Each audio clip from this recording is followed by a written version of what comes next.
안녕하세요. 법무법인청 곽준호 변호사입니다. 오늘은 저희가 HTS 사주선물거래소 운영으로 인해서 피해금액 13억으로 특경사건으로 기소된 사건 전부 무죄를 항소심에 받은 건에 대해서 말씀드리겠습니다.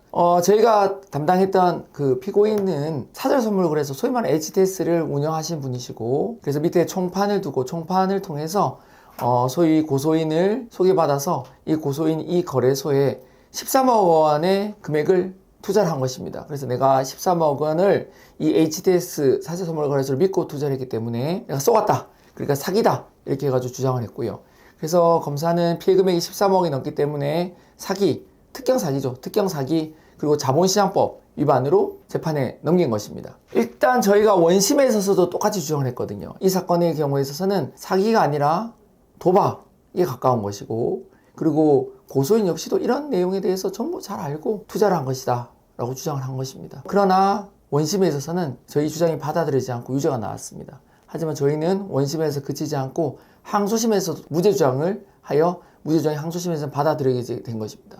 저희 주장의 요지를 다시 정리드리면, HTS 즉 FX 마진에 직접적으로 투자한 것이 아니라 FX 마진의 지수를 보고 지수에 오르고 내리는, 쉽게 말해서 홀짝 도박과 같은 것이라고 주장을 했고요. 투자자인 고소인 역시도 이 내용을 잘 알고 투자를 한 것이기 때문에 사기가 성립되지 않고 이것은 도박에 가까우며 그 역시도 기망행위가 없다고 주장을 한 것입니다. 이 주장이 전부 다 저희는 받아들여졌습니다. 원심에 있어서는 저희 주장을 똑같이 했음에도 불구하고 다소 재판부에서 저희의 주장을 보지 않고 피해 금액이 13억 원이라는 점, 즉 거액이라는 점에 대해서만 본 다음에 유죄 판결을 선고했거든요.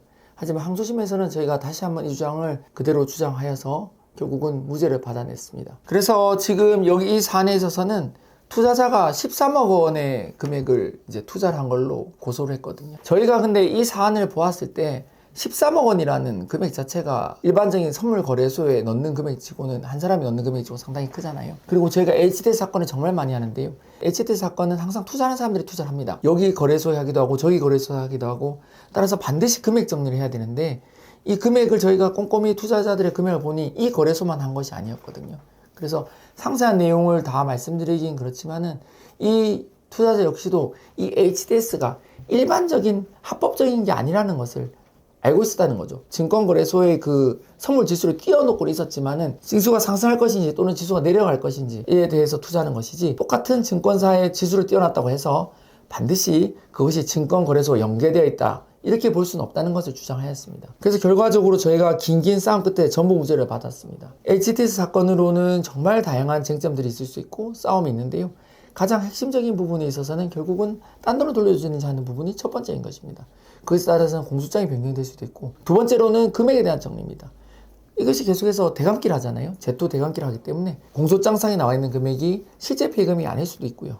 따라서 그 금액에 대한 정리를 해야 되며, 마지막으로 이 투자자들의 특징을 반드시 봐야 됩니다. HTS는 처음 투자하는 사람이 HTS에 거액을 넣을 수가 없습니다.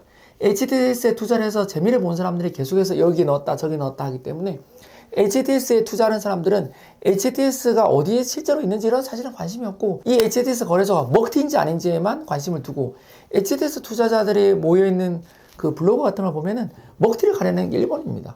이게 정상적인 투자를 할 수 없잖아요. 저희는 그런 부분들을 잘 주장해가지고 결국은 무죄를 받은 것입니다.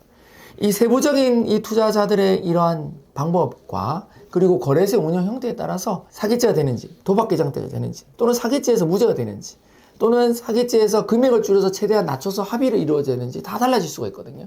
따라서 구체적인 사안에서 궁금하신 부분들이 얼마든지 있을 수 있고 사안에 따라 달라지기 때문에 HTS 사건으로 고민이신 분들은 저희 사무실에 문의 주시면 저희가 상세하게 설명드리겠습니다. 운영진부터 그 밑에 있는 총판, 그리고 뭐 총판에서도 리딩방을 운영하시는 분들 등등등에 대해서 다 방법이 달라지거든요. 말이 나왔으니 말인데, 저희가 그 HTS 리딩방 운영하시는 분도 예전에 대구에서 전부 무죄를 받은 사건이 있습니다. HTS 리딩방에서 리딩을 했는데 전부 무죄를 받았습니다. 저희 이러한 각각 요소, 지 역할에 따른 다양한 경험과 무죄 성공 사례들이 저희가 다 있습니다. HTS 사건이다, 내가 전부 다 인정해야 되겠다고만 무작정 할 것도 아니고, 그렇다고 전부 내가 무작정 무죄를 주장할 것도 아닙니다. 어떤 경우에 무죄를 주장하고 어떤 경우에 유죄를 인정해야 되며 어떤 경우에 도박계장죄를 주장하며, 이것이 다 저희가 기존 판례 경험서로 다 나와 있는 것입니다. 무턱대고 경험이 없는 분과 너무 고생하지 마시고 저희와 상담해 하시면 친절하고 확실하게 방법과 길을 안내 드리겠습니다.